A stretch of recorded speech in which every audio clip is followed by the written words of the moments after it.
Hello students, 10th CBSE का एक important chapter है एसिड बेसिस एंड सॉल्ट। ठीक है, इसका एक मेजर पार्ट है एसिड्स एंड बेसिस। इसका मैं आपको एक डिटेल्ड इंट्रोडक्शन देने वाला हूं जो कि एक डिफरेंस के फॉर्म में होगा, और आपका समझो 40% ऑफ द चैप्टर जो है वो इस डिफरेंस में आपका कवर हो जाएगा।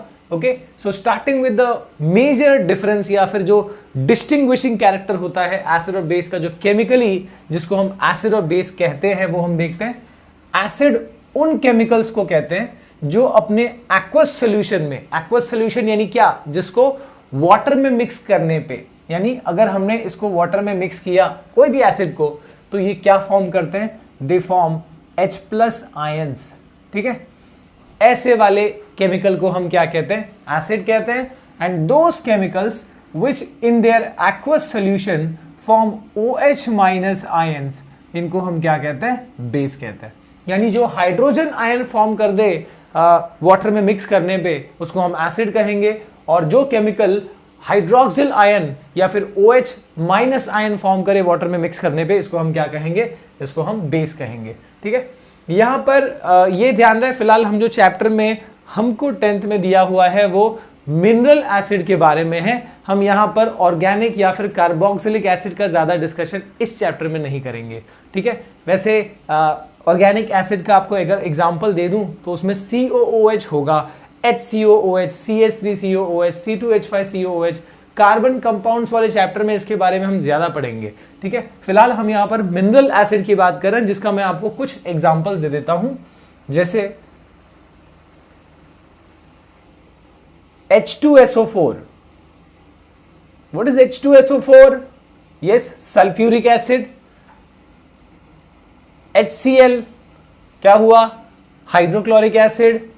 HNO3 क्या हुआ, नाइट्रिक एसिड, राइट। इसके अलावा H2CO3 हो गया carbonic acid. Okay, H3PO4 is phosphoric acid. तो यहां पर मैंने आपको कुछ मिनरल एसिड के एग्जांपल दे दिए।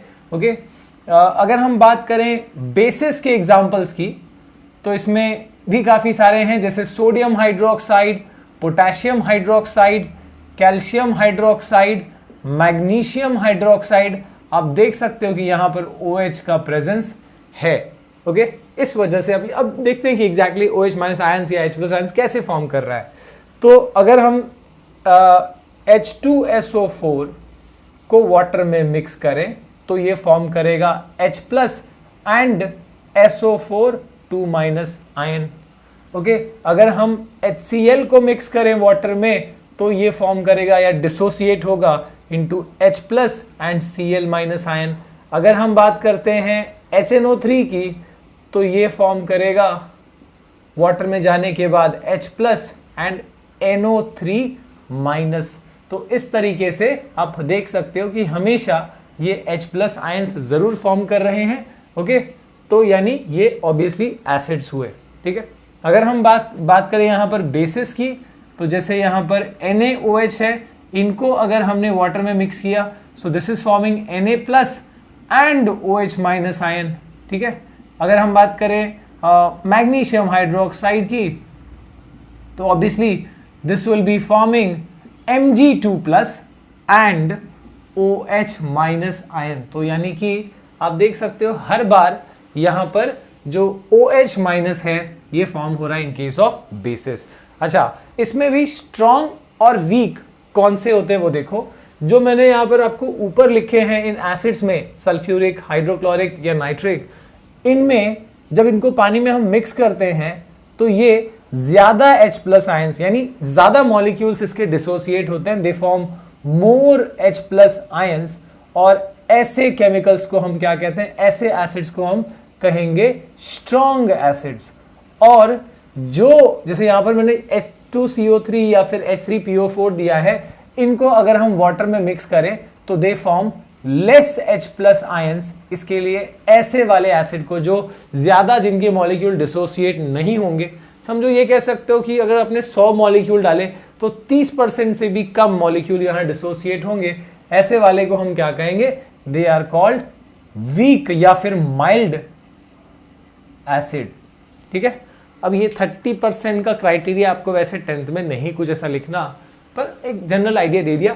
वैसे यहाँ पर NaOH और KOH जो मैंने ऊपर लिखा हुआ है, इनमें भी वही चीज़ है कि अगर ये वाटर में मिक्स होते हैं तो they form more OH minus, इनमें भी डिसोसिएशन ज़्यादा मॉलिक्यूल्स का होता है, इसके लिए इनको आप स्ट्रॉन्ग बेस कह सकते हो। और जो जैसे यहाँ पर नीचे जो एग्जाम्पल दिए हैं, इनको वाटर में मिक्स करने पे they form less OH minus ion, इसके लिए इनको वीक बेस या फिर माइल्ड बेस कहा जा सकता है।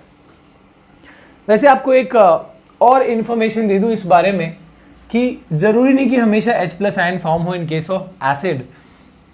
ये वाटर के साथ H+ आयन वाटर के साथ ऐड होके, मिक्स होके, अटैच होके ये H3O+ भी फॉर्म कर सकते हैं। तो या तो H+ का प्रेजेंस या तो H3O, इसको हाइड्रोनियम आयन कहते हैं, तो इसका प्रेजेंस भी एसिड का इंडिकेशन देता है। ओके, और एक छोटी सी इंफॉर्मेशन अगर यहां पर दें तो अगर आप सिर्फ एक सपोज नॉर्मली अगर हमने वाटर लिया है तो वाटर के अंदर भी, मतलब हमने कोई एसिड कोई बेस कुछ नहीं मिक्स किया, फिर भी इसके अंदर कुछ मॉलिक्यूल्स डिसोसिएट होंगे। यानी कि अगर हम H2O की बात करें तो H2O भी स्प्लिट हो सकता है H+ एंड OH- आयन के फॉर्म में। यानी प्योर वाटर में भी H+ और OH- आयंस के मतलब प्रेजेंट होंगे। ओके, पर इसमें क्या होता है कि सपोज अगर मान लो कि जो भी हमने सैंपल लिया, अगर समझो 10 ग्राम पानी है जितना भी लिया हुआ है, इसमें मान लो 100 मॉलिक्यूल स्प्लिट हुए हैं, तो 100 मॉलिक्यूल्स का मतलब ये हुआ कि 100 H+ आयंस होंगे और 100 OH- आयंस होंगे। और क्योंकि यहाँ पर H+ और OH का बैलेंस है, इक्वल है, इसके लिए हम इसको फिलहाल तो न्यूट्रल ही कहेंगे। ओके, दोनों का आयंस का बैलेंस है।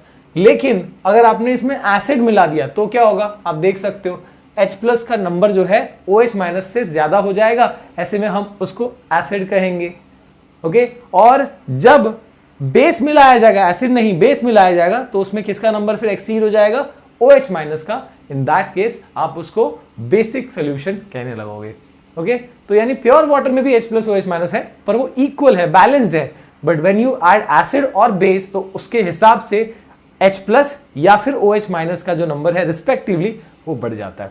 ओके, तो अगर हम इसके बाद कुछ और डिफरेंस की बात करें तो आपको फिजिकल डिफरेंस एसिड के बारे में ये पता होना चाहिए कि इनका टेस्ट कैसा होता है। इनका टेस्ट होता है सॉर, यानी खट्टे होते हैं भाई। तो यानी इसका मतलब नहीं कि कॉन्सेंट्रेटेड H2SO4 जो है पी लेना, टेस्ट करना है। ओके, बेसिक कोई भी एसिड जैसे कि सिट्रिक एसिड हो गया, टार्टारिक एसिड हो गया, ऑर्गेनिक एसिड की बात कर लो तो ये सब कैसे हैं, खट्टे होते हैं टेस्ट में। ओके, नींबू का टेस्ट या फिर इमली का टेस्ट, ये सब एसिड की वजह से ही वो खट्टे हैं। ओके, विनेगर, ओके, उसमें कौन सा एसिटिक एसिड है। ओके, अगर हम बात करें बेसिस की तो बेसिस का टेस्ट कैसा होता है, दे आर बिटर, यानी कड़वे टेस्ट के होते हैं।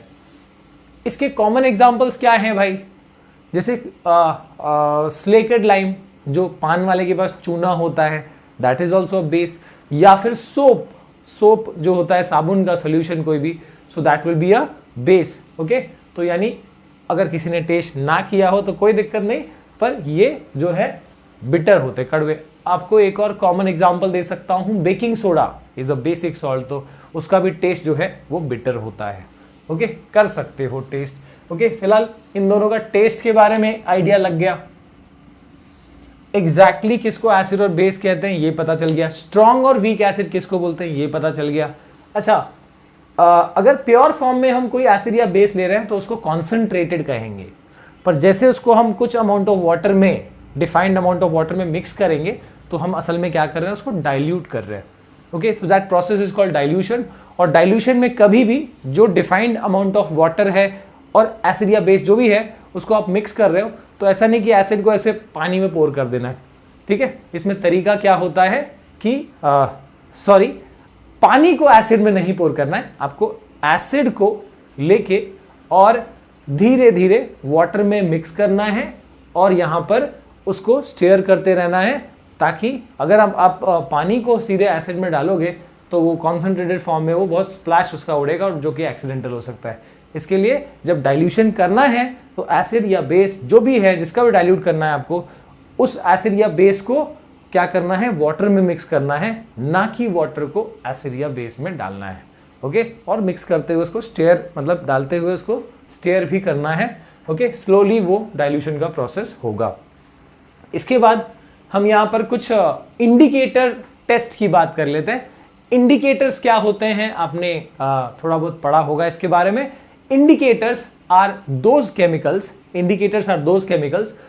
which help to detect nature of other chemicals। अब नेचर क्या होता है, ओके जैसे मान लो हमको कोई भी एक केमिकल दिया है और ये पूछा है कि इसका नेचर क्या है, तो केमिस्ट्री में नेचर का मतलब ये होता है कि वो एसिड है कि बेस है, या एसिडिक है कि बेसिक है, या न्यूट्रल है। ठीक है, ये सारी चीजें उसका नेचर बताती हैं।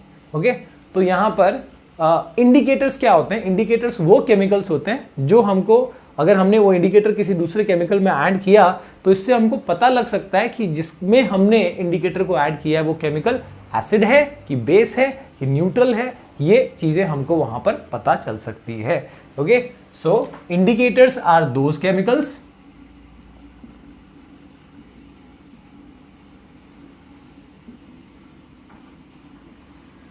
Chemicals which help to detect nature of other chemicals। ठीक है, दूसरे केमिकल्स का नेचर बताने में हमको हेल्प करता है। अब इसमें काफी सारे एग्जांपल्स हैं, जैसे लिटमस है, जैसे टर्मरिक है। ठीक है, इसके अलावा फिनोल्फथलीन है। ठीक है, इसके अलावा मिथाइल ऑरेंज है। ठीक है, और भी एग्जांपल्स हैं। फिलहाल हम इनका टेस्ट चेक कर लेते हैं कि भाई ये चीजें कैसे बताती हैं एसिड या बेस का प्रेजेंस। जैसे अब मैं सबसे पहले बात करता हूं लिटमस की, तो लिटमस का जो टेस्ट है, दो टाइप के लिटमस होते हैं, आपको पता होगा, ब्लू और रेड लिटमस। तो अगर हमको एसिड को का प्रेजेंस चेक करना है, हमको कौन सा लिटमस लेना होगा, ब्लू लिटमस लेना होगा। तो जो ब्लू लिटमस होता है, अगर आप उसको, उस पेपर को एसिड या बेस में, एसिड में अगर आप ऐड करो तो वो टर्न हो जाएगा रेड कलर में। ओके, अगर आप बात करते हो बेस की डिटेक्शन की, तो वहां पर कौन सा लिटमस लेना होगा, बेस के लिए आपको रेड लिटमस लेना होगा। और जो कि आपने अगर उस लिटमस पेपर को अगर बेस में ऐड किया, किसी भी बेस में, तो वो रेड लिटमस बन जाएगा ब्लू।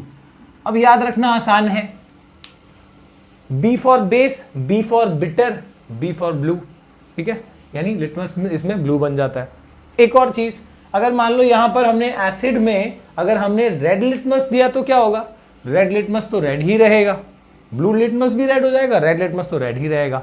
अगर आप बेसिस में रेड लिटमस अगर ब्लू हो रहा है, ब्लू लिटमस लिया तो क्या होगा, ऑब्वियसली ब्लू रहेगा। ओके, इसके बाद अगर हम बात करें टर्मरिक की, तो टर्मरिक में स्पेलिंग इंशाल्लाह हो गई। तो ये जो टर्मरिक है, हल्दी, अगर इसको आप लेमन इसके अंदर मिला के देखो, कोई चेंजेस नहीं होंगे। यानी एसिड में, इसमें टर्मरिक को अगर एसिड में ऐड किया तो नो चेंज इन कलर, लेकिन अगर उसको बेस में ऐड किया, उसमें चूना मिला के देखो आप हल्दी में, उसका कलर हो जाएगा रेड। याद रखना ये चीज, टर्मरिक एसिड में नो चेंज, बेसिस में रेड। ओके, अगर हम बात करते हैं फिनोल्फथलीन की, तो ये फिनोल्फथलीन जो है एक वाटर की तरह ट्रांसपेरेंट ही एक लिक्विड है। ऑब्वियसली घर पे नहीं मिलेगा, केमिकल लैब में मिलेगा।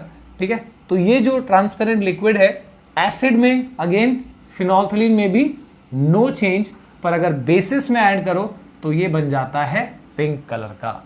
यानी फिनोल्फथलीन जैसे बेस पे मिक्स करते हो वो पिंक कलर में कन्वर्ट हो जाएगा। ठीक है, और यहां पर बात करते हैं लास्ट वाला जो दिया था मैंने आपको, मिथाइल ऑरेंज। तो अगर हम बात करें मिथाइल ऑरेंज की, ये एक ऐसा है, अब इन एग्जांपल्स में, कि दोनों में अलग अलग चेंजेस दिखाएगा। मिथाइल ऑरेंज को अगर हम एसिड में ऐड करें तो उसका कलर हो जाता है रेड, लेकिन अगर आप बेस में ऐड करो तो इसका कलर हो जाता है येलो। भाई कैसे याद कैसे रहेगा? इसको याद करने का एक ट्रिक भी है, शायद आप लोगों ने सुना हो, आप लोगों में से काफी लोगों ने सुना होगा। ट्रिक है याद रखने का, my apple is red and banana is yellow. ये क्या ट्रिक हुई सर? माई यानी क्या? मिथाइल ऑरेंज, यानी मिथाइल ऑरेंज में एप्पल, ए फॉर एप्पल और ए फॉर एसिड, यानी मिथाइल ऑरेंज एसिड की प्रेजेंस में बन जाता है रेड, और बनाना यानी base, B for banana, B for base, base में हो जाता है येलो। ऐसे याद कर लो। ओके, इसके बाद ये नेमोनिक्स जो है साइंस में काफ़ी आपको हेल्प करता है, तो इन चीज़ों का सहारा लिया करो, बनाया करो ऐसी चीज़ें, ठीक है। मैं भी काफ़ी टाइम ऐसे बताते ही रहता हूँ। इसके बाद नेक्स्ट है, ये सब जो हमने यहाँ पर इंडिकेटर देखे, ये कलर चेंज करके हमको प्रेजेंस बता रहे हैं एसिड या बेस का। इनके अलावा कुछ ऐसे भी इंडिकेटर्स होते हैं जो एसिड या फिर बेस में अगर उनको हम ऐड करें, डिफरेंटली उनका ओडर यानी उनके स्मेल में चेंजेस आएंगे। जैसे कि इसमें अनियन आता है, वनीला आता है, क्लो आता है, ठीक है। तो ये सपोज अनियन का हमने पेस्ट बना लिया और उस पेस्ट को थोड़ा सा हमने एक एसिड के सैंपल में डाला और थोड़ा सा पेस्ट निकाल के हमने उस एक अलग बेस के सैंपल में डाला, तो अब एक नॉर्मल अनियन का जो ओडर है और एक अनियन का पेस्ट जो एसिड के अंदर मिक्स किया गया और एक जो बेस के अंदर मिक्स किया गया, इन तीनों का टेस्ट में डिफरेंस रहेगा। मतलब एसिड में एक अलग टिपिकल ओडर बन जाता है अनियन के पेस्ट का, और बेसिस में एक अलग टिपिकल ओडर बन जाएगा। जैसे यहाँ पर ये कलर चेंज करके एसिड या बेस के बारे में हमको आइडिया दे रहे हैं, वैसे वो ओडर चेंज करके हमको आइडिया देते हैं, क्योंकि वो हमारे ऑल्फैक्टरी सेंसेस से रिलेटेड है। ऑल्फैक्टरी का मतलब ये होता है कि रिलेटेड टू स्मेल और ओडर, इसके लिए ऐसे इंडिकेटर्स को ऑल्फैक्टरी इंडिकेटर्स कहा जाता है, ठीक है। अगर हम बात करें सो ऑल्फैक्टरी इंडिकेटर्स तो हो गए, इसके अलावा एक और है which is very important, that is universal indicator. अगर हम बात करें यूनिवर्सल इंडिकेटर की, तो ये ऐसे इंडिकेटर्स हैं जो इन सब से, जो मैंने यहाँ एग्जांपल दिए, मोस्टली इन सबको मिला के यूज करके बनाया जाता है।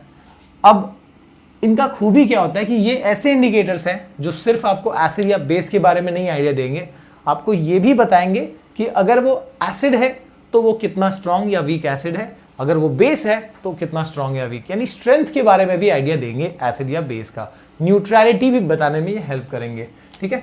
तो यानी they are those indicators which help to detect not only the nature of chemical but also the strength of acidity and basicity of that chemical, ठीक है। तो इसके एग्जाम्पल में क्या आता है? इसके एग्जाम्पल में आता है पीएच पेपर। नाउ पीएच यानी P स्टैंड्स फॉर पोटेंस, और पोटेंस का जर्मन वर्ड है, इसका मतलब है स्ट्रेंथ, ठीक है। यानी किस चीज का स्ट्रेंथ बता रहे हैं? H मतलब हाइड्रोजन आयन का। यानी अगर हाइड्रोजन आयन बहुत ज्यादा है, मैंने आपको एग्जाम्पल दिया था स्टार्ट में कि वाटर के अंदर पहले से H+ और OH- होता ही है, तो अगर H+ आयन का नंबर OH- से ज्यादा है तो यानी एसिड का प्रेजेंस है। अगर H+ कम है OH की कंपैरिजन में, तो that is indicating the basic nature, ठीक है। अगर एक नॉर्मल पीएच पेपर की, एक स्टैंडर्ड पीएच पेपर की बात करें, तो उसमें 0 से लेके, this is a pH scale in fact, ठीक है, यहां पर 0 से लेके 14 सेगमेंट्स होते हैं।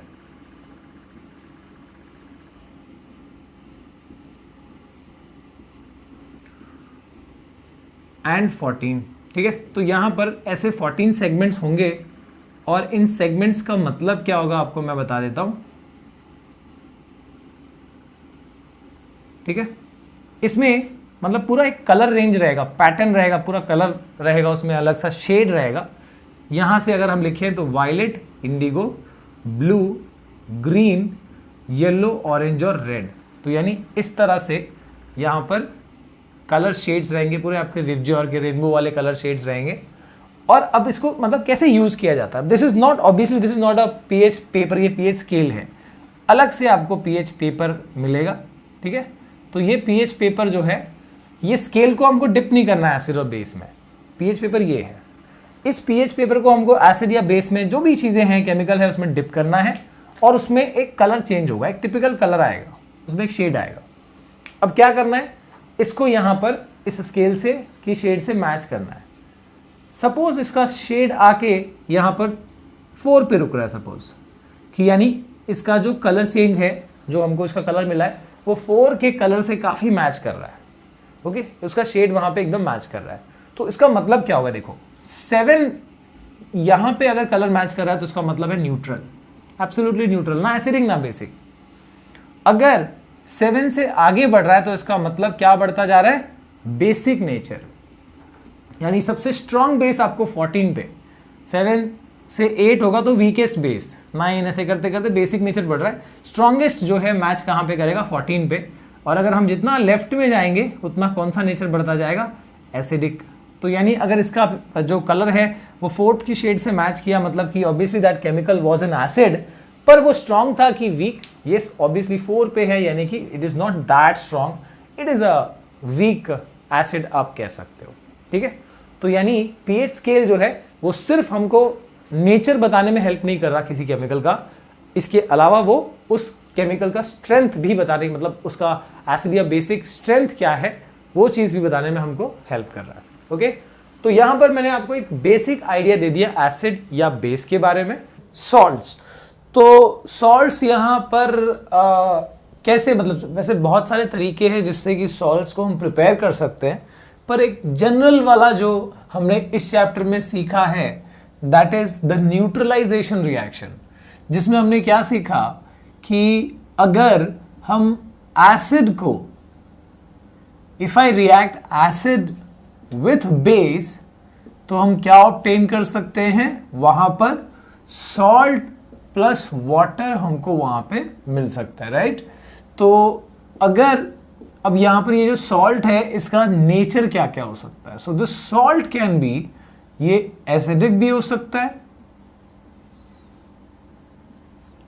ठीक है, this salt can be basic, basic भी हो सकता है ये, और या फिर ये सॉल्ट न्यूट्रल भी हो सकता है। याद रखें सॉल्ट के नेचर जो है एसिडिक भी हो सकता है, बेसिक सॉल्ट भी हो सकता है, न्यूट्रल भी हो सकता है। अब ये किस पे डिपेंड करता है, now it is depending all on the type of acid and base reacting. देख लेना, अगर एसिडिक सॉल्ट ऑब्टेन करना है तो याद रखें कि इसमें आपको स्ट्रॉन्ग एसिड को रिएक्ट करना होगा वीक बेस के साथ, so that acidic salt plus water will be obtain.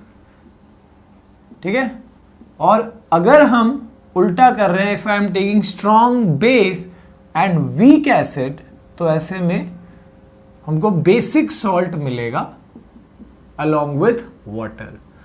और अगर हमने एसिड भी स्ट्रॉन्ग लिया और बेस को भी स्ट्रॉन्ग लिया तो इसमें न्यूट्रल सॉल्ट ऑब्टेन होता है विथ वाटर।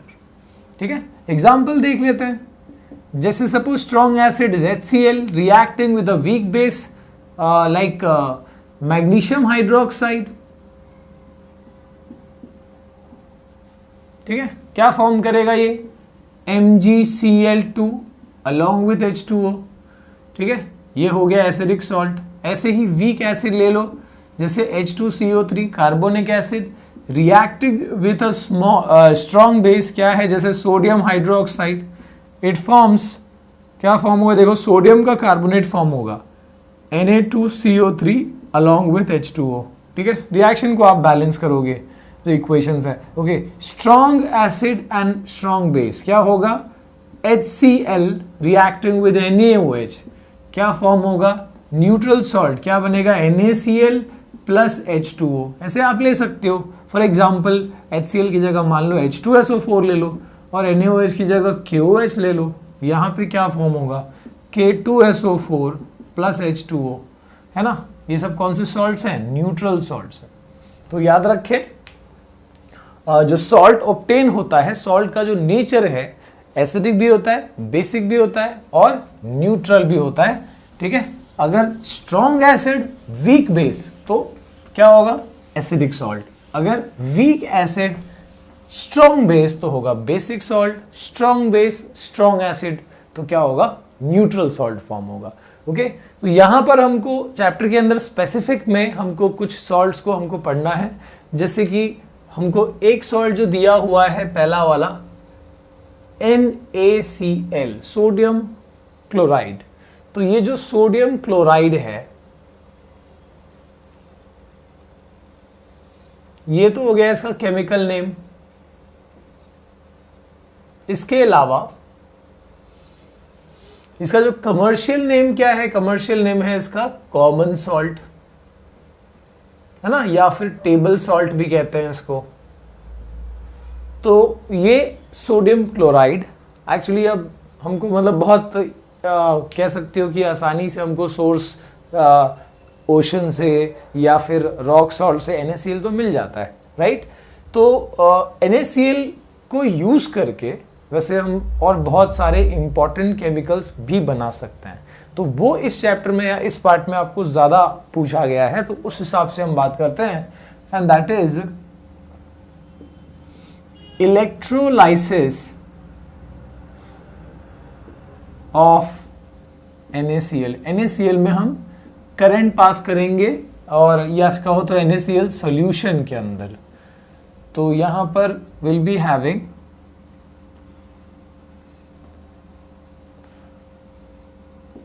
NaCl solution.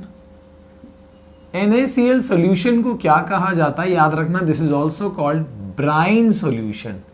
तो ब्राइन सॉल्यूशन जब भी दिया हो तो नमक, NaCl वाले नमक का सॉल्यूशन, नमक तो वैसे बहुत सारे हो गए, NaCl के सॉल्यूशन को ब्राइन सॉल्यूशन कहते हैं। और इसके अंदर हमको पास करनी है इलेक्ट्रिसिटी, यानी इलेक्ट्रोलाइसिस करना है। तो हमने ये ले लिया एनोड कैथोड, तो ये हो गया हमारा positive rod. So this is positive, that means it is anode, और जो नेगेटिव है वो बन गया कैथोड। अब क्या होगा, देखो इसमें हमारे पास Na+ है, सॉल्यूशन के अंदर क्या है, Na+ है, और क्या है, Cl- है। Na+ किसके पास जाएगा, नेगेटिव रॉड के पास, और नेगेटिव आयन किसके पास जाएगा, पॉजिटिव रॉड के पास। तो यानी ये जो एनायन है वो एनोड के पास जा रहा है, कैटायन है वो कैथोड के पास जा रहा है, ठीक है। तो अब यहां पर Cl- अपना इलेक्ट्रॉन देख सकते हो, Cl- अपना ये इलेक्ट्रॉन जो एक्वस फॉर्म में है, इस फॉर्म में अपना ये इलेक्ट्रॉन यहां दे देगा और ये क्लोरीन का एटम बन जाएगा।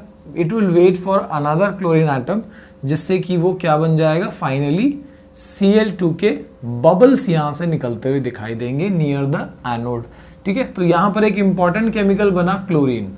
और देखते हैं एक और, जैसे कि ये जो माइनस रॉड है या जिसको हमने कैथोड का है, वहां पे कौन जाएगा, Na+। अगेन एक्वस फॉर्म में है, वहां से इलेक्ट्रॉन लेके और क्या बन जाएगा, सॉलिड सोडियम बन जाएगा। और ये सॉलिड सोडियम वाटर के साथ रिएक्ट करके और फाइनली सोडियम हाइड्रोक्साइड, है ना, प्लस हाइड्रोजन गैस प्रोड्यूस करेगा। देखो 3 इंपॉर्टेंट केमिकल्स यहां प्रोड्यूस हो गए। इधर है क्लोरीन, यहां पे फॉर्म हुआ एक alkali that is sodium hydroxide, और एक important gas that is hydrogen. So since यहां पर क्लोरीन और एल्कली प्रोड्यूस हुआ है, इस प्रोसेस को क्या कहा जाता है, this is called chlor alkali process, ठीक है। अब इसमें जो 3 इंपॉर्टेंट केमिकल्स प्रोड्यूस हुए, उनके भी यूजेस आपको यहां पर पूछे जाएंगे। जैसे हाइड्रोजन का यूजेस की बात करा जाए तो हाइड्रोजन का यूज क्या क्या है, वैसे ये बहुत अच्छा फ्यूल है, डोमेस्टिक लेवल पे हम नहीं यूज करते, क्योंकि क्या करता है ये बहुत ही ज्यादा फ्लेमेबल है, बहुत एक्सीडेंटल भी है, ठीक है। तो इंडस्ट्रियल लेवल पे ये फ्यूल की तरह यूज किया जाता है, ठीक है। So it is an industrial fuel. और क्या यूज है, ये H2 को अगर हम नाइट्रोजन से मिलाएं तो अमोनिया बन सकता है, और वो अमोनिया फर्टिलाइजर में बहुत इंपॉर्टेंट रोल प्ले करता है। So it is important for the production of ammonia for fertiliser, ठीक है। तीसरा यूज कह सकते हो आप in the manufacture of margarine. Margarine क्या होता है, आप इसको ऐसे समझ लो कि ये जो जैसे बटर होता है, ये आर्टिफिशियल बटर है जो वेजिटेबल ऑयल या एनिमल फैट को यूज करके बनाया जा सकता है, ठीक है। मार्गरीन में भी हाइड्रोजन अगर हम ऑयल में ऐड करते हैं, ठीक है, तो उसको फिर मार्गरीन में कन्वर्ट किया जा सकता है। इसके बाद यूजेस ऑफ क्लोरीन की अगर हम बात करें, क्लोरीन के यूजेस में क्या क्या है। देखो क्लोरीन जो है ना बहुत ही मतलब it is a poisonous gas, तो अगर हमारे लिए पॉइजनस है तो जर्म्स को तो मार ही सकता है, राइट। तो ये वैसे ही वाटर ट्रीटमेंट में सुना होगा आपने, वाटर ट्रीटमेंट में इसका यूज होता है, ठीक है। स्विमिंग पूल को क्लीन करने में इसका यूज किया जाता है। फिर इसके अलावा पेस्टिसाइड,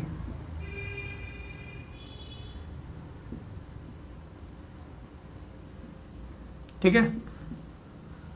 और क्लोरीन का यूज कहां पर है, क्लीनिंग ड्रिंकिंग वाटर या डिसइंफेक्टिंग वाटर। CFC क्लोरोफ्लोरोकार्बन में भी क्लोरीन का यूज है। इसके अलावा PVC पॉलीविनाइल क्लोराइड जो प्लास्टिक का वैरायटी है उसमें भी क्लोरीन जो है वो उसका एक इंपॉर्टेंट रोल है। तो ये हो गया यूजेस ऑफ क्लोरीन। इसके बाद अगर हम बात करें क्लोरीन हो गया सोडियम हाइड्रोक्साइड की, NaOH। तो ये जो सोडियम हाइड्रोक्साइड है इसके यूजेस में इसको हम मेटल्स का ग्रीस को क्लीन करने के लिए, ग्रीस को निकालने के लिए यूज कर सकते हैं। सो दिस इज इसका एक इंपॉर्टेंट यूज हो गया डीग्रीसिंग मेटल्स, ठीक है। इसके अलावा इसका यूज आर्टिफिशियल फाइबर बनाने के काम में भी इसको यूज किया जाता है, ठीक है। पेपर फैक्ट्री में भी इसका यूज है। इसके अलावा ये सोप और डिटर्जेंट की फॉर्मेशन के लिए भी या प्रोडक्शन के लिए भी सोडियम हाइड्रोक्साइड का यूज होता है। अब ये इतना ही नहीं, इससे और ज्यादा चीजें देखो, सिर्फ NaCl कितना बेसिक लग रहा था, इतनी सारी इंपॉर्टेंट चीजें यहां से बन रही है, ठीक है। इसके अलावा इन दोनों को भी अगर हम जोड़ दें, इन दोनों को रिएक्ट कर दें तो ये बन जाएगा HCl, अनदर इंपॉर्टेंट केमिकल। और अगर क्लोरीन और NaOH को अगर रिएक्ट कराया जाए तो इससे भी ब्लीच बनाया जा सकता है, ठीक है। Bleach are the group of chemicals, ठीक है, ऐसे केमिकल्स होते हैं जो क्लीनिंग के लिए मेनली यूज होते हैं। तो इनका भी अब यूजेस याद रख लो। HCl किस काम में आएगा, क्लीनिंग स्टील, स्टील को क्लीन करने के लिए HCl का यूज किया जाता है। इसके अलावा और इसका यूज क्या हो सकता है, अमोनियम क्लोराइड की फॉर्मेशन में NH4Cl, ठीक है, another important chemical in chemical industry, इसकी फॉर्मेशन में भी HCl यूज होता है। और मेडिसिन्स एंड कॉस्मेटिक्स में भी HCl का यूज होता है, ठीक है। इसके बाद बात करें अगर हम ब्लीच की, तो मैंने अभी बता दिया कि भाई क्लीनिंग के लिए इसका मेन यूज होता है। तो यानी for bleaching fabrics and other domestic bleaches, ठीक है। तो ऐसे में ब्लीच का यूज किया जाता है। नेक्स्ट हम इसके बाद बात कर लेते हैं अगले सॉल्ट की जो हमको यहां पर पढ़ना है, दैट इज ब्लीचिंग पाउडर, ठीक है। ब्लीचिंग पाउडर जो है, अब नॉर्मल ब्लीच से थोड़ा डिफरेंट है। ब्लीचिंग पाउडर एक स्पेसिफिक सॉल्ट हो जाएगा। अब यहां पे हम जो सेकंड पढ़ने वाले हैं, ब्लीचिंग पाउडर, फॉर्मूला है CaOCl2।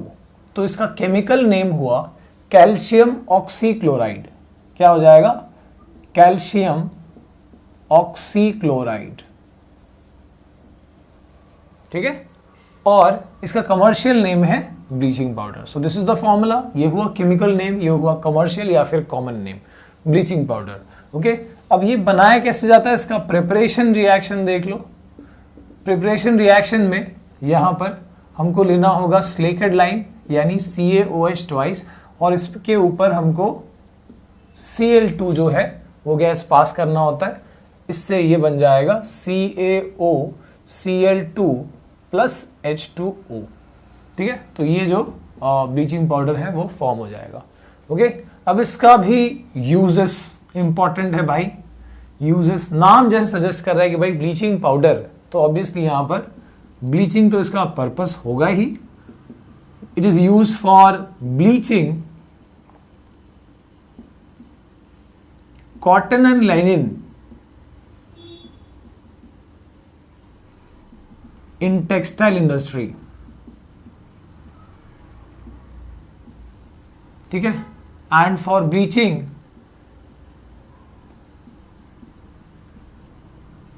Washed clothes. इसके अलावा ब्लीचिंग पाउडर एक बहुत ही अच्छा ऑक्सीडाइजिंग एजेंट भी है। So it is a good oxidising agent. तो केमिकल इंडस्ट्री में बहुत टाइम, काफी टाइम ये ऑक्सीडाइजिंग एजेंट के तौर पे भी यूज किया जाता है, और ये जर्म्स को मारने के लिए भी ब्लीचिंग पाउडर का यूज किया जाता है वाटर के अंदर के। ठीक है, तो टू किल जर्म्स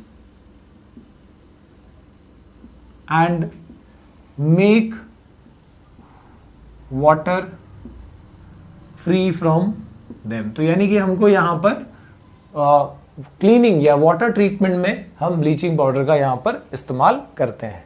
ठीक है, बात करते हैं अगले वाले सॉल्ट की, जो हमको नेक्स्ट सॉल्ट यहां पर दिया हुआ है। NaCl हो गया, ब्लीचिंग पाउडर हो गया। अब मैं यहां पर दो सॉल्ट से एक बार में बता देता हूं। वन इज वॉशिंग सोडा, पहले हम लिख देते हैं बेकिंग सोडा, और दूसरा है वॉशिंग सोडा।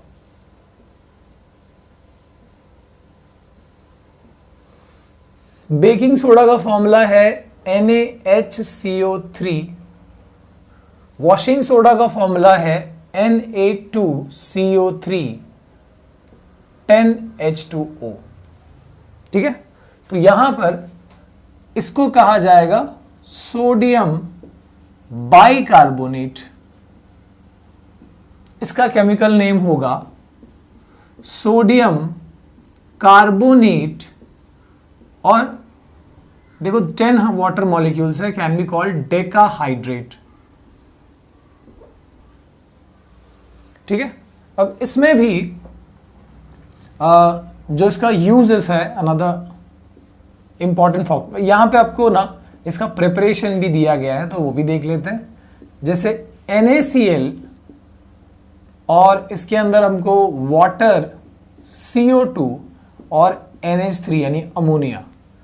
ठीक है, इनको अगर मिलाया जाए तो ये फॉर्म करते हैं NH4Cl के साथ में NaHCO3। ठीक है, तो यहां पर हमको बेकिंग सोडा वो फॉर्म हो रहा है। यूजेस इसका क्या है देख लो। यूजेस ऐसा है कि भाई बेकिंग सोडा से हम बेकिंग पाउडर बना सकते हैं। ठीक है, can be use to prepare baking powder. Baking powder क्या होता है, जब बेकिंग सोडा में कोई भी एडिबल एसिड को मिलाया जाता है ना, जैसे टार्टारिक एसिड को मिलाया जाएगा तो बेकिंग पाउडर बनाता है। ठीक है, इसका यूज क्या है, बेकिंग के लिए कैसा यूज होता है इसका, तो ये केक्स और डोसा, ठीक है, इडली, ये सब चीज में मतलब यूज किया जाता है। तो ये क्या करता है, ये जब इसको हीट किया जाता है ना, तो केक और डोसा जो है वो राइज करता है, वो फ्लफी हो जाता है, क्योंकि इसके अंदर से CO2 गैस निकलता है। तो वो CO2 गैस क्या करता है, अपने रास्ते जहां से वो पास होगा उस पार्ट को वहां पे पोर्स बनाता जाएगा, जिससे वो इडली डोसा जो भी है वो फ्लफी हो जाएगा। राइट, और इसके अलावा अगर हम इसको यूज करते हैं पकोड़ा बनाने के लिए, है ना, तो वो सब में इसको क्रिस्पी, है ना, उसको क्रिस्पी वाला जो अपीयरेंस है वो भी बेकिंग सोडा देता है। ठीक है, अगर हम बात करें इसके और यूजेस की, तो ये एंटासिड के तौर पे भी यूज किया जा सकता है। एंटासिड के तौर पे कैसे यूज हो सकता है, because it is a basic salt. तो ये एक माइल्ड बेसिक सॉल्ट है। अगर बेस है तो हमारे पेट की एसिडिटी को भी दूर करने के काम में आ सकता है। ठीक है, अदर देन दिस क्योंकि इसमें CO2 का रिलीज भी हो सकता है। So this can be used in soda acid fire extinguisher. ठीक है, फायर एक्सटिंग्विशर में भी इसका यूज किया जा सकता है। एसिड के साथ रिएक्ट करके ये CO2 गैस प्रोड्यूस करेगा। ओके, बात करें अगर हम वॉशिंग सोडा की, तो वॉशिंग सोडा में Na2CO3 को अगर हम ऐसे ही एयर के अंदर रखें, वो 10 वाटर मॉलिक्यूल अब्जॉर्ब करके और ये बन जाएगा Na2CO3 10H2O। ठीक है, और अब ये इसको अगर हम हीट करें अगेन, तो फिर यहाँ से 10H2O अलग भी हो सकता है। ओके, तो अब यहाँ पर जब भी ऐसा वाला सीन रहेगा, जब 10H2O या फिर साथ में ये डॉट के साथ H2O दिया है, तो आपको याद रखना है कि ये वाटर उसको गीला नहीं कर रहा। ये वाटर किस काम में आ रहा है? This is called water of crystallisation. क्या बोलते हैं इसको? Water of crystallisation. यानी जो सॉल्ट्स के अंदर दो टाइप के नेचर होते हैं, एक अमॉर्फस जिसमें कोई रेगुलर शेप नहीं होता एटॉमिक लेवल पे या फिर उसके मॉलिक्यूलर अरेंजमेंट के लेवल पे, ठीक है, तो हम उसको अमॉर्फस कहते हैं, और जिसमें रेगुलर शेप होता है उसको हम क्रिस्टलाइन कहते हैं। तो फिलहाल ये जहां भी आपको ऐसा वाटर ऑफ क्रिस्टलाइजेशन दिख जाए, समझ लेना है कि भाई वो क्रिस्टलाइन होगा। ठीक है, इसका ये मतलब नहीं कि वाटर ऑफ क्रिस्टलाइजेशन नहीं होगा तो वो क्रिस्टलाइन नहीं हो सकता है। मतलब इनफैक्ट क्रिस्टलाइन सॉलिड्स के दो टाइप्स हो सकते हैं। जैसे अब NaCl, ये भी क्रिस्टलाइन है ना। NaCl के बारे में आप जानते हो कि उसके अंदर उसके यूनिट्स जो है वो क्यूबिकल शेप के हो जाते हैं। उसमें बहुत सारे Na+, बहुत सारे Cl- रहते हैं, जिसकी वजह से वो रेगुलर शेप उनके अंदर होता है। सो दिस इज क्रिस्टलाइन, लेकिन यहाँ वाटर ऑफ क्रिस्टलाइजेशन नहीं है ना। तो क्रिस्टलाइन जो सब्सटेंस है वो दो तरीके से हो सकते हैं, एक बिना वाटर ऑफ क्रिस्टलाइजेशन के, और एक जहां पर भी आपको ये दिख जाए वाटर ऑफ क्रिस्टलाइजेशन, इसका मतलब कि वो क्या होगा? क्रिस्टलाइन सॉलिड होगा। तो यहाँ पर ये क्रिस्टलाइन है, ऑब्वियसली ये भी क्रिस्टलाइन है। देखो यहाँ पर वाटर ऑफ क्रिस्टलाइजेशन नहीं है, क्रिस्टलाइन सॉल्ट है ये भी। ठीक है, अच्छा, इनके अगर हम यूजेस की बात करें तो वॉशिंग सोडा का यूज क्या है, आप याद रखना। एक कमर्शियली बहुत इंपॉर्टेंट केमिकल है, दैट इज बोरैक्स। बोरैक्स बनाने में, प्रोडक्शन ऑफ बोरैक्स में इसका यूज होता है। ठीक है, इसके अलावा पेपर इंडस्ट्री, ग्लास इंडस्ट्री, ठीक है, में भी इसका यूज होता है ना। पेपर मेकिंग, ग्लास मेकिंग में इसका यूज होता है। अगर हम बात करें वॉशिंग सोडा की, तो ये सॉफ्ट वाटर को, हार्ड वाटर को सॉफ्ट वाटर बनाने में, कन्वर्ट करने में हेल्प कर सकता है। So it can be used to remove permanent hardness of water. Hard water किसको बोलते हैं? जिसमें कैल्शियम और मैग्नीशियम के सॉल्ट्स होते हैं, ऐसे वाटर को हम हार्ड वाटर कहते हैं। वो सोप जो है उसके अंदर प्रॉपर्ली वर्क नहीं कर पाता। ओके, इसके बारे में हमको कार्बन कंपाउंड्स में थोड़ा सा पढ़ना है, वहां पर हमको सोप के बारे में हम ज्यादा डिटेल में जाएंगे। ठीक है, फिलहाल जो हमारा लास्ट जो सॉल्ट है इस चैप्टर का, दैट इज कौन सा वाला दिया है? Yes, POP। क्या है भाई? ये pop. Yes, this is plaster of Paris.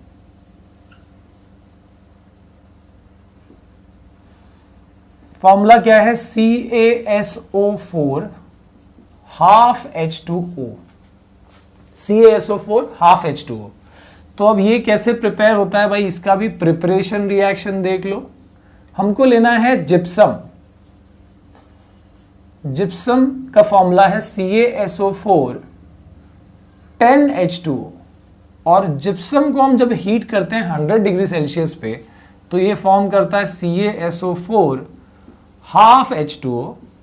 ठीक है, कैल्शियम सल्फेट हेमीहाइड्रेट कहते हैं इसको, इसका केमिकल नेम होगा। ठीक है, along with release of 1.5 H2O। अभी वाटर आधा कैसे हो सकता है? तो एक्चुअली क्या होता है ना, हाफ H2O बोलने के लिए असल में इसको ऐसे यहाँ पर 2 दिखाया जाता है। ठीक है, तो 2 दिखाने का मतलब क्या होगा कि 2 CaSO4 के मॉलिक्यूल्स हैं जो एक्चुअली एक H2O को शेयर कर रहे हैं। इसके लिए एक के हिस्से में हाफ आ गया, इस हिसाब से हम यहाँ पर हाफ H2O लिखते हैं। ऐसा नहीं कि वाटर को यहाँ पर 2 पार्ट में काटा गया है। इसके यूजेस के बारे में बात करें तो आपको पता ही होगा भाई, POP कहाँ यूज होता है। आजकल फॉल्स सीलिंग बनाने के काम में पीओपी का यूज किया जाता है ना। इसके अलावा स्टैचूज बनाने के काम में, है ना, गणपति का स्टैचू, जो भी स्टैचूज है वो बनाने में हम पीओपी का यूज करते हैं, ठीक है। और कहाँ पर, वैसे वो पोल्यूशन भी करता है, ये बात को याद रखें। और सबसे इंपॉर्टेंटली हम जो फ्रैक्चर हो जाएगा तो बोन्स को सेट करने के लिए भी प्लास्टर ऑफ पेरिस का यूज करते हैं। ओके, इसका हम रिवीजन करने वाले हैं। सबसे पहले एसिड्स और बेसिस के बारे में देख लेते हैं। एसिड्स और बेसिस का टेस्ट कैसा होता है।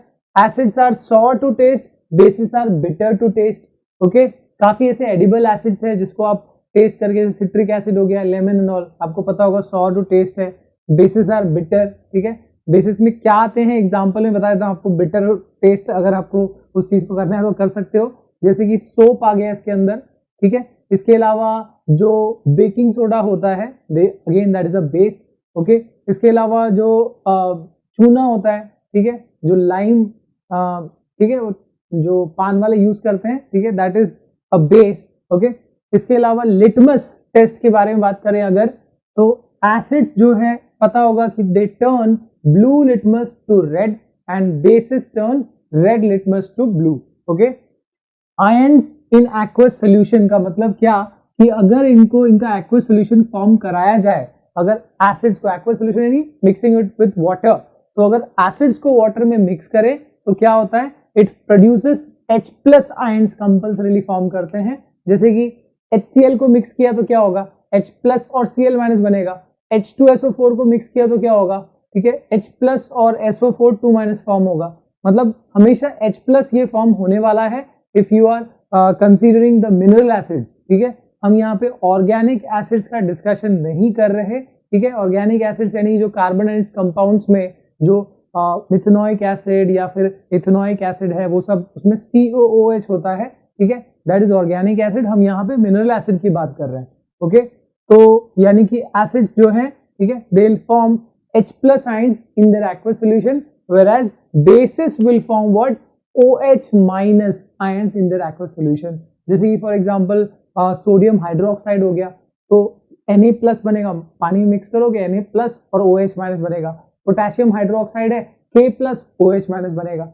ओके, मैग्नीशियम हाइड्रोक्साइड है, Mg2 प्लस OH माइनस बनेगा। Okay, moving ahead to indicators. Indicators क्या होते हैं, ये ऐसे केमिकल्स होते हैं जो किसी दूसरे केमिकल का नेचर डिटेक्ट करने में हेल्प करते हैं, ठीक है, कि वो एसिड है कि बेस है कि न्यूट्रल है, ये चीजें डिटेक्ट करने के लिए जो हम केमिकल यूज करते हैं उनको इंडिकेटर्स कहा जाता है। जैसे यहाँ पे हमने लिटमस जो बोला, दैट इज एन इंडिकेटर, ठीक है। इंडिकेटर में भी नेचुरल इंडिकेटर हो सकता है, सिंथेटिक हो सकता है, यूनिवर्सल हो सकता है, ऑल्फैक्टरी हो सकता है। नेचुरल इंडिकेटर में आता है लिटमस, टर्मरिक, ये सब आएगा नेचुरल इंडिकेटर में, ठीक है। आपको टर्मरिक का इफेक्ट पता होगा कि टर्मरिक जो है वो एसिड्स में तो कोई कलर चेंज नहीं होगा हल्दी का, लेकिन अगर उसको बेस के साथ मिक्स करें, चूने के साथ मिक्स करके देखो, ठीक है, या सोप के साथ मिक्स करके देखो, जो टर्मरिक है वो बेसिस में जाके क्या हो जाते हैं, yes it is red in colour, ठीक है, यानी येलो से रेड हो जाएंगे। इसके अलावा अगर हम सिंथेटिक इंडिकेटर की बात करें तो इसमें आता है फिनोल्फथलीन, इसमें आता है मिथाइल ऑरेंज। फिनोल्फथलीन जो है यस ट्रांसपेरेंट लिक्विड है, ठीक है, वाटर की तरह ही है, लेकिन उसको अगर हम ऐसे एसिड में मिक्स करें, अगेन एसिड्स में फिनोल्फथलीन जो है वो डिटेक्ट नहीं कर पाएगा या कोई कलर चेंज नहीं होगा, पर बेसिस में उसका कलर किस में चेंज हो जाएगा, yes it will B pink in colour. Okay, बात करें अगर मिथाइल ऑरेंज की, तो मिथाइल ऑरेंज अगर हम इसको एसिड्स में लेते हैं तो रेड कलर का हो जाएगा, और अगर हम उसको बेसिस में डालते हैं तो वो येलो कलर का हो जाएगा। ओके, तो उसको याद करने के लिए एक ट्रिक भी बताई है मैंने, माई apple is red and banana is yellow, ठीक है। माई यानी क्या, मिथाइल ऑरेंज, एप्पल यानी एसिड में हो जाता है रेड, ठीक है, बनाना यानी बेसिस में हो जाता है येलो, बनाना इज येलो, ठीक है। तो इससे आप याद कर सकते हो। इसके बाद अगर हम बात करें यूनिवर्सल इंडिकेटर की, तो इसके एग्जांपल में आता है आपका पीएच पेपर, ठीक है। ये कैसे बनता है, सभी ये इंडिकेटर्स को मिक्स करके, मैक्सिमम इंडिकेटर्स को मिक्स करके बनता है ये। P stands for potence, H stands for hydrogen, यानी हाइड्रोजन आयन का जो स्ट्रेंथ है वो यहाँ डिटेक्ट किया जाता है। ओके, तो पीएच पेपर जो है एक नॉर्मल सा जो पीएच पेपर है, उसमें आपने देखा हो जो आपकी बुक में दिया हुआ है, उसमें कितने सेगमेंट्स होते हैं, टोटल 15 सेगमेंट्स है, ठीक है। 0 से लेके 14 तक की मार्किंग है, ठीक है, यानी 0 1 2 3 4 5 6 7 8 9 10 11 12 13 एंड 14। ओके, और यहाँ पे जो 7 है, 7 पे अगर मतलब कोई कलर जो वहां पे यूजुअल जो स्टैंडर्ड पीएच है उसमें कलर चेंज कैसे होता है, वेरिएशन कैसे होता है, यहां से विबज्योल जो आपका रेनबो कलर याद हो, ठीक है, violet, indigo, blue, green, yellow, orange और रेड। ठीक है, अब यहाँ पे अगर जो भी शेड्स है यहाँ पे शेड्स दिया हुआ होगा, ठीक है, वायलेट से लेके रेड इस तरफ में। ओके, तो वायलेट अगर यहाँ पे एकदम पीएच अगर 14 आ रहा है तो उसका मतलब क्या है, स्ट्रॉन्ग बेस हो गया। पीएच अगर 7 आ रहा है तो उसका मतलब क्या है, इट इज न्यूट्रल। और पीएच अगर 0 आ रहा है तो स्ट्रॉन्ग एसिड हो गया।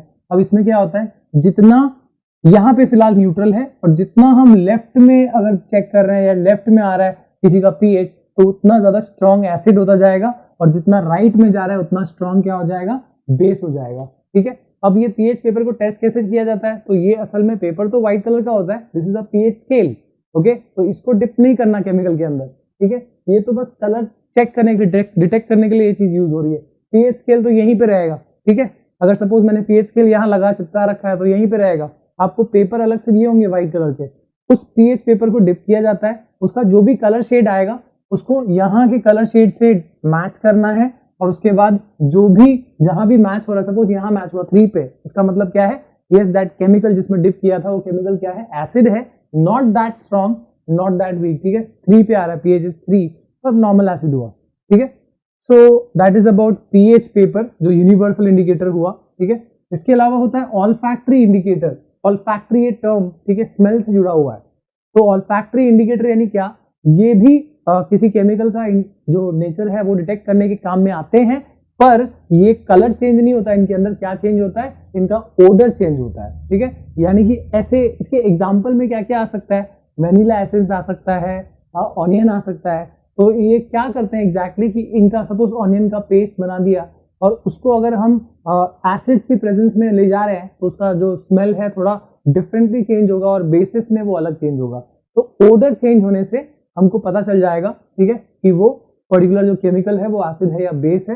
तो ऑल्फैक्टरी इंडिकेटर जो है वो उसमें ओडर चेंज हो रहा है। ओके, इन सब में सबसे बेहतर कौन सा होगा वैसे यूज में, यूनिवर्सल इंडिकेटर। ठीक है, क्योंकि यहाँ पे सिर्फ हमको जो नेचर है वो नहीं पता चल रहा, हमको उसका स्ट्रेंथ भी पता चल रहा है कि हाँ भाई अगर वो एसिड है तो कितना स्ट्रॉन्ग या कितना वीक है, अगर बेस है तो कितना स्ट्रॉन्ग या कितना वीक है। ठीक है, तो ये अकेले ये सब कुछ बता पाएगा, ये एडवांटेज है हमारे यूनिवर्सल इंडिकेटर की जिसमें पीएच पेपर आता है, right. Moving ahead two reactions of acids and bases. ठीक है, एसिड्स या फिर बेस दोनों को अगर मेटल से रिएक्ट करो तो ये क्या फॉर्म करता है, ये फॉर्म करता है सॉल्ट प्लस हाइड्रोजन गैस। ठीक है, एग्जाम्पल आपको दिया हुआ है, जैसे कि जिंक को रिएक्ट करो अगर HCl से तो it will be forming ZnCl2 which is a salt along with hydrogen gas. ठीक है, अगर आप रिएक्ट करो H2SO4 को, ठीक है, again an acid sulphuric acid, इसको जिंक से रिएक्ट करो, क्या फॉर्म होगा, ZnSO4 plus hydrogen gas H2 निकलेगा। ठीक है, ऐसे ही बेस का भी हो सकता है, जैसे NaOH। ठीक है, अब यहाँ पे सभी रिएक्शंस बेसिस के केस में पॉसिबल नहीं है, ठीक है, पर फिर भी है, NaOH को अगर जिंक से रिएक्ट करो तो it will be forming Na2ZnO2 form करेगा along with hydrogen gas. Okay, moving ahead to acid plus base आपस में भी रिएक्ट करते हैं।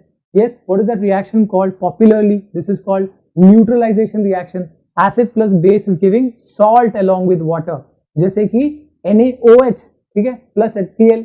ठीक है, HCl NaOH एसिड बेस हो गया। ठीक है, क्या फॉर्म कर रहा है, NaCl प्लस H2O। ठीक है, सॉल्ट प्लस वाटर। ऐसे रिएक्शन क्या कहते हैं, न्यूट्रलाइजेशन रिएक्शन, वेरी इंपॉर्टेंट। ठीक है, moving ahead to acid plus metal oxide. Acid plus metal oxide, अब याद रखो मैक्सिमम मेटल के जो कंपाउंड्स होते हैं ज्यादातर they are basic in nature. Okay, तो ये बेसिक नेचर के हुए, तो यानी एसिड को बेस से रिएक्ट करो एक तरीके से, क्या फॉर्म कर रहा है यहाँ पे, सॉल्ट प्लस वाटर ही होगा, जो हमने अभी देखा एसिड प्लस बेस न्यूट्रलाइजेशन होता है, सॉल्ट वाटर फॉर्म होगा, यहाँ भी सॉल्ट प्लस वाटर फॉर्म होगा। ओके, एग्जाम्पल जैसे कि मान लो HCl प्लस मेटल ऑक्साइड में Na2O ले लो। ओके, तो it will be forming NaCl plus H2O। Okay, इसके बाद आगे बढ़ते हैं एसिड प्लस मेटल कार्बोनेट या मेटल हाइड्रोजन कार्बोनेट। ठीक है, जैसे सोडियम कार्बोनेट ले लो Na2CO3 या फिर सोडियम बाइकार्बोनेट NaHCO3, इसको अगर हम एसिड से रिएक्ट करें तो ये क्या फॉर्म करेगा, it will be forming, again मैंने बताया कि मेटल के जो कंपाउंड से ज्यादा बेसिक होते हैं, तो ये भी बेसिक है अगर नेचर में, तो एसिड और बेस क्या फॉर्म करेगा, obviously salt plus water along with, यहाँ पे कार्बोनेट एक्स्ट्रा है, इसके लिए यहाँ पे एक्स्ट्रा क्या फॉर्म होगा, कार्बन डाइऑक्साइड फॉर्म होगा। ओके, ये याद रहे। इसी तरह से पढ़ना है आपको, ऐसे मतलब कंपेयर करके या फिर जोड़ के रखोगे एक कॉन्सेप्ट को दूसरे से तो इजी पड़ेगा। जैसे मैंने बताया कि ये यहाँ से न्यूट्रलाइजेशन रिएक्शन नहीं समझो यहाँ तक। ओके, इसके बाद है base plus non metal oxide. अब यहाँ पे याद रखो, जैसे मेटल के ज्यादातर कंपाउंड्स कैसे होते हैं, दे आर बेसिक, वैसे नॉन मेटल से ज्यादातर कंपाउंड्स कैसे होते हैं, एसिडिक होते हैं। तो this is nothing but base plus acid. जैसे यहाँ पे एसिड प्लस मेटल ऑक्साइड जो है, एसिड प्लस बेस था, सॉल्ट वाटर फॉर्म कर रहा है, वैसे ही बेस प्लस एसिड हो गया, अगेन यहाँ पे क्या फॉर्म होगा, सॉल्ट प्लस वाटर। ठीक है, तो यहाँ पे केमिकल प्रॉपर्टी या केमिकल रिएक्शन, इसको पढ़ने का कोई मतलब टफ नहीं है, यहाँ पे सिंपल है अगर आप इस तरीके से पढ़ो। ठीक है, moving ahead two types of acids and bases. अब यहाँ पे एसिड्स या तो डाइल्यूट हो सकते हैं या तो कॉन्सेंट्रेटेड। ठीक है, कॉन्सेंट्रेटेड यानी क्या, एकदम बहुत ज्यादा आयंस होंगे, मतलब प्योर फॉर्म में है। ठीक है, अगर वो कोई एसिड या बेस तो कॉन्सेंट्रेटेड कहलाएगा। डाइल्यूट यानी क्या, अगर वाटर मिक्स किया गया उसमें, ठीक है, थोड़ा सा उसका जो स्ट्रेंथ, मतलब कह सकते हो उसका जो आयंस है उसके अंदर वो कम हो जाएगा, दैट इज योर डाइल्यूट हो जाएगा। डाइल्यूट करने का प्रोसेस भी कैसा है कि आपको वाटर को एसिड में नहीं डालना है, आपको कैसे ऐड करना है, वाटर के अंदर एसिड पोर करना है, वो भी ऐसे एक साथ नहीं, थोड़ा थोड़ा पोर करके और उसको स्टेयर करना पड़ता है। ठीक है, ताकि वो एक बार में स्प्लैश आउट ना हो। ठीक है, moving ahead to strong and weak या फिर माइल्ड एसिड्स या बेसिस। ठीक है, एसिड्स या फिर बेसिस स्ट्रॉन्ग भी हो सकते हैं, माइल्ड भी हो सकते हैं। जैसे कि अगर मैं एग्जांपल एसिड का लूं तो स्ट्रॉन्ग एसिड में क्या क्या आ सकता है, HCl hydrochloric acid, sulphuric acid. ठीक है, अब इसका स्ट्रॉन्ग का मतलब हम कैसे आइडेंटिफाई कर सकते हैं इसको, या वीक को कैसे आइडेंटिफाई कर सकते हैं, जब हमने यहाँ पे देखा है कि अगर हम एसिड या बेसिस को पानी में मिक्स करें तो वो आयंस फॉर्म करता है, एसिड फॉर्म करता है H+ आयन, बेस फॉर्म करता है OH- आयन। ठीक है, अगर ये आयन जो फॉर्म हो रहे हैं, अगर ज्यादा कॉन्सेंट्रेशन इन आयंस का, तो यानी वो कौन सा एसिड हुआ या कौन सा बेस हुआ, ठीक है, दैट विल बी स्ट्रॉन्ग। जैसे फॉर एग्जांपल मैंने बोला कि HCl और H2SO4 ये स्ट्रॉन्ग एसिड्स है, यानी इनको अगर पानी में मिक्स करोगे तो ज्यादा 30% से ज्यादा यहाँ पे क्या होगा, डिसोसिएशन होगा और ज्यादा H+ आयंस आपको दिखेंगे इन दोनों के केसेस में। ठीक है, इवन नाइट्रिक एसिड HNO3 भी ज्यादा H+ आयंस फॉर्म करेगा, hence they are called strong acids. ऐसे ही बेसिस में भी सोडियम हाइड्रोक्साइड, पोटेशियम हाइड्रोक्साइड ज्यादा OH- आयन फॉर्म करेंगे जब उनको पानी में मिक्स किया जाएगा। ठीक है, ऐसे ही वीक एसिड या वीक बेसिस क्या होते हैं, ऑब्वियसली उसमें कम आयंस फॉर्म होंगे। ठीक है, अगर एसिड है तो कम H+ आयंस फॉर्म होंगे, अगर वीक बेस है तो कम OH- आयंस फॉर्म होंगे। फॉर एग्जांपल वीक एसिड में आपका कार्बोनिक एसिड आ सकता है, फास्फोरिक एसिड आ सकता है। ठीक है, H2CO3, H3PO4 ये सब कैसे हैं, वीक एसिड्स हैं, कम H+ आयंस फॉर्म करेंगे उनके एक्वस सॉल्यूशन में। जबकि वीक बेसिस में क्या क्या आ सकता है, जैसे कि मैग्नीशियम हाइड्रोक्साइड हो गया। ठीक है, इसको अगर हम पानी में मिक्स करें तो ये कम OH- आयन फॉर्म करेगा, इसके लिए ये क्या है, this is a weak base. Okay, इसके बाद आगे बढ़ते हैं, importance of pH in everyday life दिया हुआ है आपको इसके बाद। ठीक है, यानी कि हमारी लाइफ में ये acid base, acidic basic nature का एडवांटेज या इंपॉर्टेंस क्या है वो देख लेते हैं।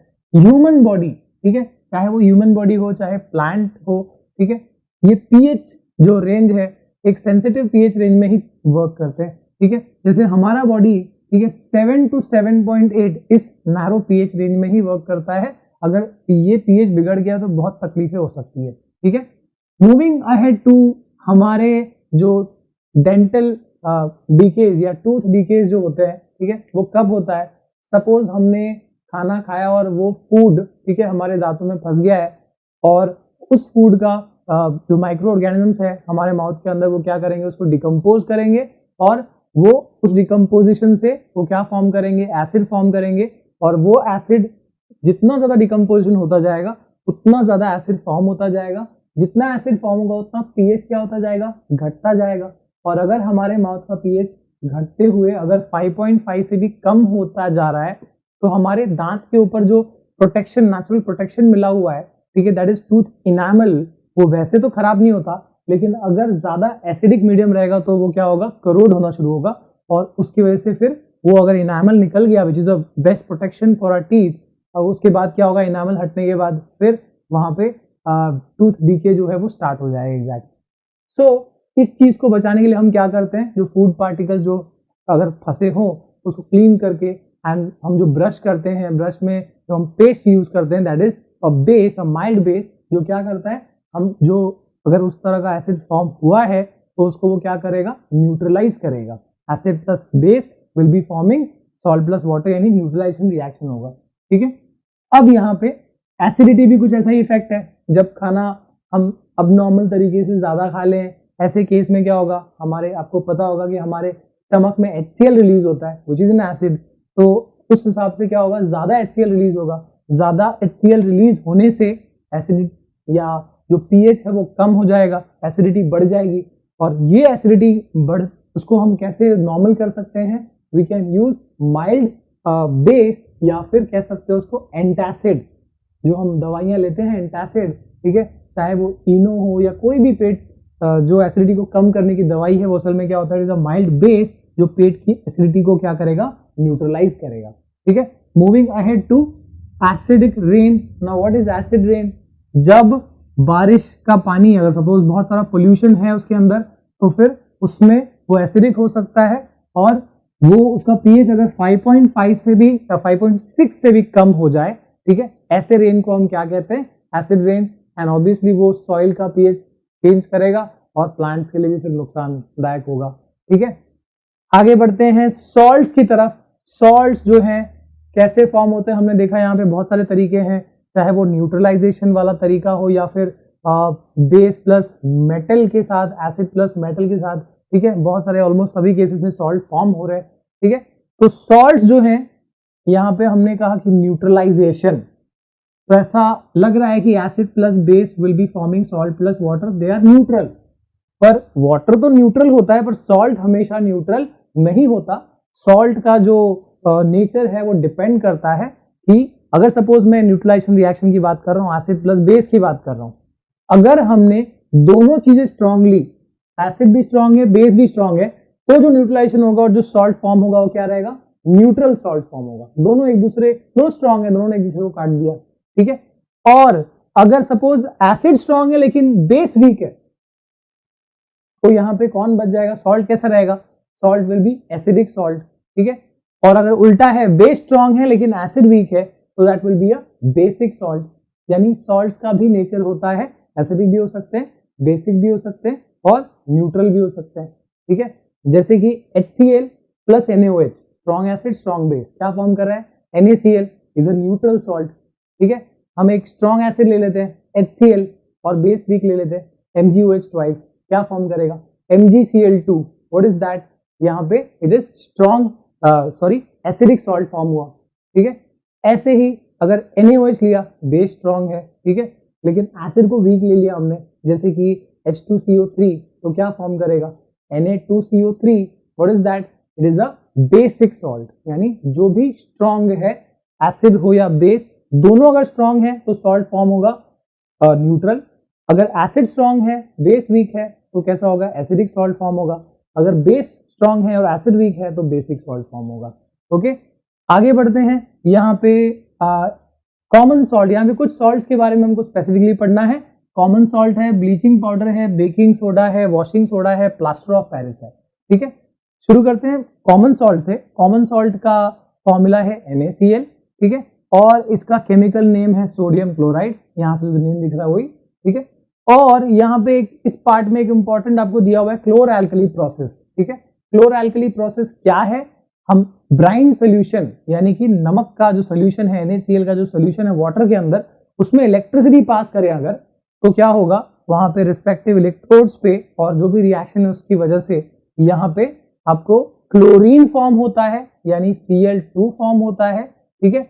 एल्कली कौन सा, यहाँ पे NaOH फॉर्म होगा, ठीक है, और हाइड्रोजन भी फॉर्म होता है, ठीक है। तो क्योंकि यहाँ पे क्लोरीन और एक एल्कली, ये वाटर सोल्यूबल जो बेस है, ये फॉर्म हुआ, इसके लिए इस प्रोसेस को क्या कहते हैं, क्लोर एल्कली प्रोसेस। और ये तीनों कमर्शियली बहुत इंपॉर्टेंट केमिकल्स हैं, इनका यूजेस आप टेक्स्ट बुक में चेक कर सकते हो। ठीक है, moving ahead to bleaching powder.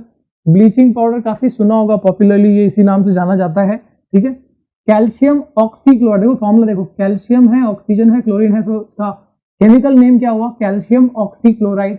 Okay, और इसका प्रिपरेशन रिएक्शन दिया हुआ है आपको कि कैल्शियम हाइड्रोक्साइड या फिर स्लेकेड लाइम, इस पे अगर हम क्लोरीन गैस पास करें तो क्या फॉर्म हो सकता है, CaOCl2 फॉर्म होगा अलोंग विथ वाटर फॉर्म होगा। ठीक है ना, इसके बाद उसका यूजेस दिया हुआ है, ऑक्सीडाइजिंग एजेंट की तरह काम आ सकता है वो, और ये डिसइंफेक्टिंग वाटर को, जो हमारा ड्रिंकिंग वाटर है उसको डिसइंफेक्ट करने के लिए भी ब्लीचिंग पाउडर यूज किया जा सकता है।